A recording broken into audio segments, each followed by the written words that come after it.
Now, apparently, that was why there was a big cry for paying the intern students. When the bishops came to see me, they told me that you are now killing us. If you don't pay the interns, they are the only ones who have been in the hospital. They are the only ones you find there. Because for them, they don't have private practice. Otherwise, the other doctors are in their private practice. They have little time to spend in the hospitals. So I'm going really through cabinet. I don't want to talk prematurely here, but in the cabinet, I want to make proposals to really end this problem. And we can end it because we have got a lot of doctors. Some of the doctors are even not working in the government. They don't have jobs. You find they are graduates, but they are not yet taken up by the government. They are qualified doctors, young but qualified. So we need to come to a situation where we say, okay, if you don't want to work for the government, go away, work for the private, and let's recruit younger people, let them come and man the system. And then, but there are other things that must follow. I want to propose them to cabinet, then we shall come to you. Heart diseases, they are coming up now. Cancers, we don't know what is causing the cancers so much. Are they the things that people are buying from shops? What is the source of the cancer? Cancers are a big problem. I get a lot of pressure, people wanting to go for cancer treatment in Turkey, a lot of money. India, they come to me. So this money we are spending, which I'm spending because they come to me, we should use it to solve the problems here. What is the problem here?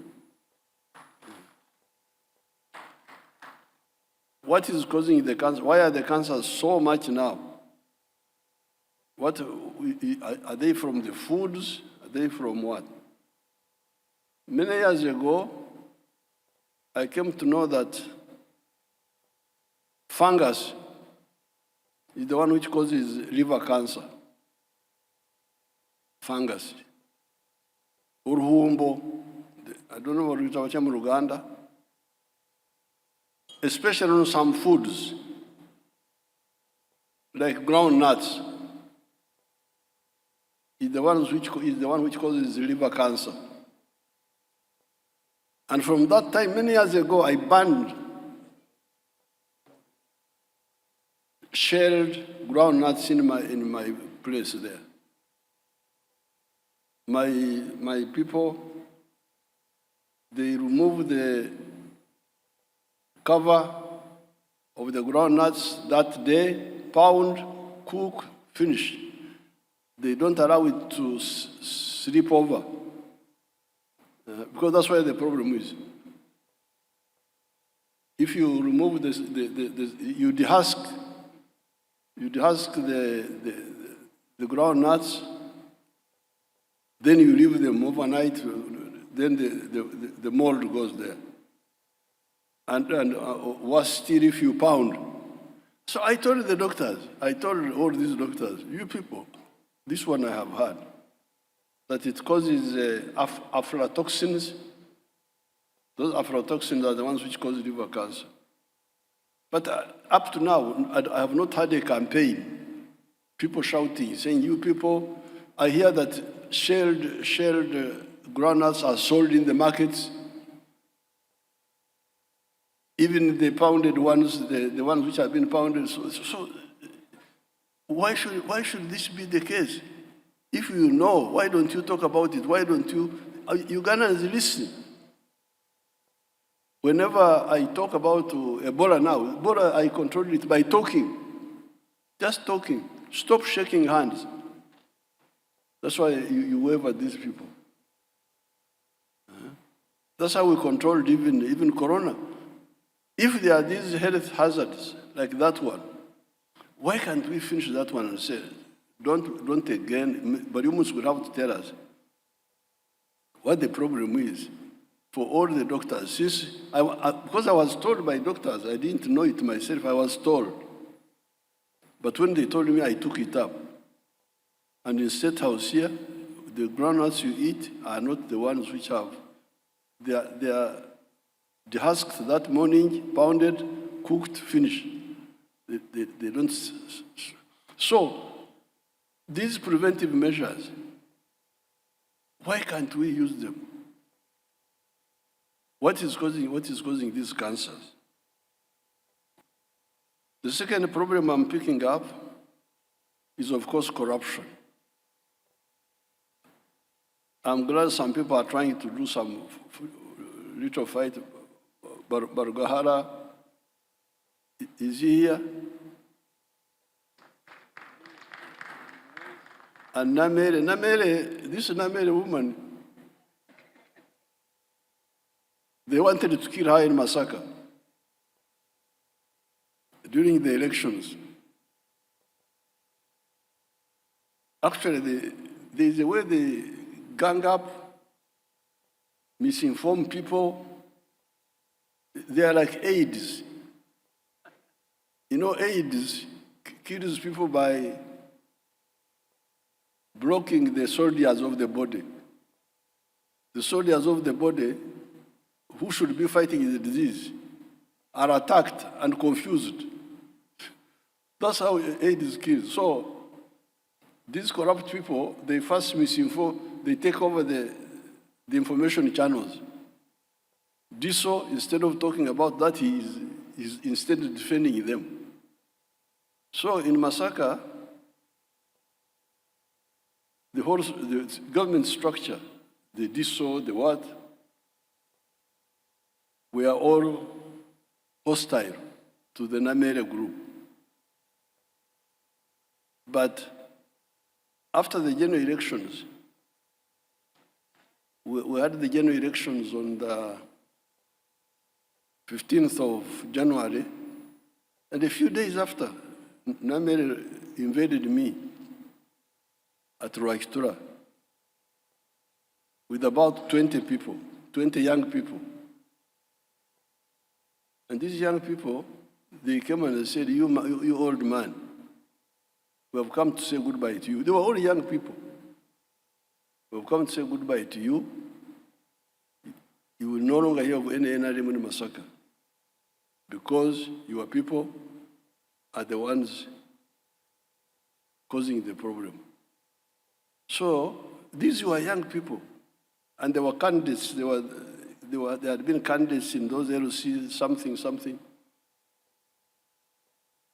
That's how I took interest. Now, apparently, this local corruption, where you have the LCs or some of the leaders taking the PDM money, taking the money of the circles, that's how you get local resentment, local hatred. So therefore, now that you are elected yourselves, monitor your area. It is very easy to monitor. Because the people will tell you, the population will tell you. They will tell you, they know if you ask them. Now, you people, I've been telling you, seek ye first the kingdom of heaven.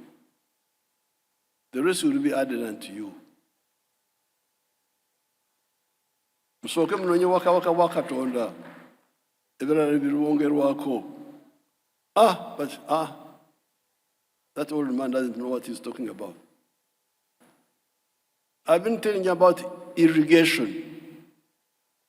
Irrigation, Banange, irrigation.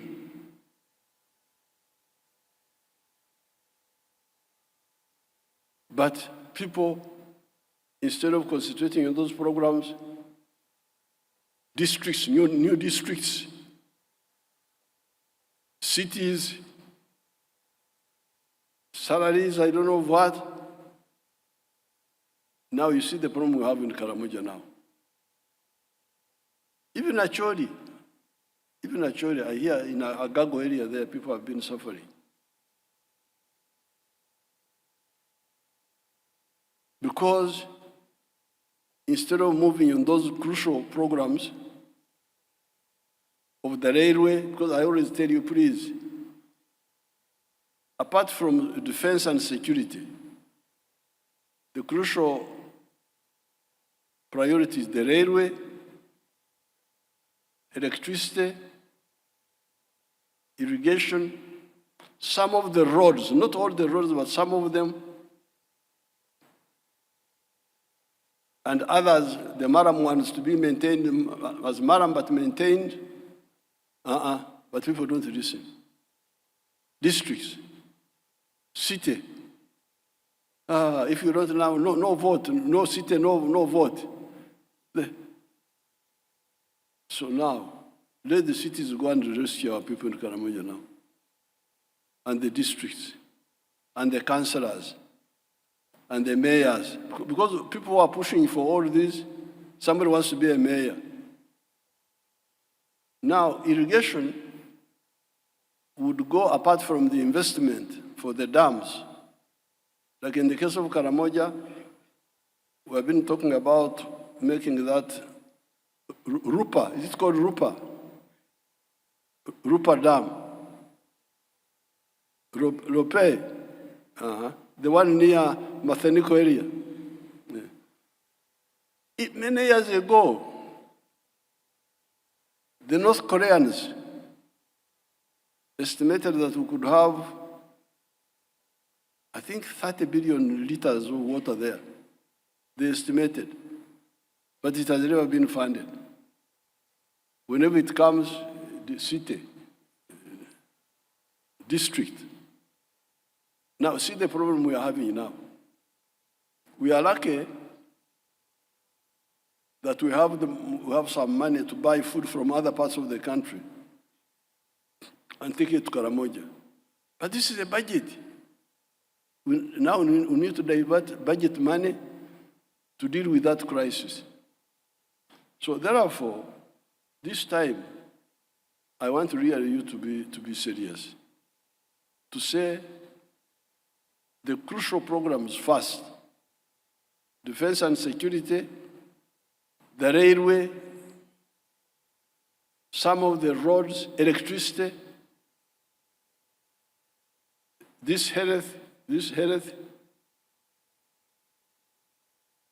education, and then we can add, if you have got enough money, you can have Rahama district. Now, then the other issue, of course, I'm picking up is PDM. PDM is doing well in some areas, but when I was going around with you in the campaign, you were there. Quarrels in Maracha, in Kasese. And when you came, first of all, the people were praising PDM because at the level of selection, the real beneficiaries were selected and they received all their funding. They were able to testify that some of their projects were already thriving very well. And you will recall, Your Excellency, when you visited one of the beneficiaries in Kasese municipality, you witnessed a lady who was a person with disability who had invested very well, and she had entered into the money economy, Your Excellency. Your Excellency, we have issues to do with the sub-county chiefs. For PDM, they always have their own share. If you get 1 million 300,000 is theirs. They must be arrested.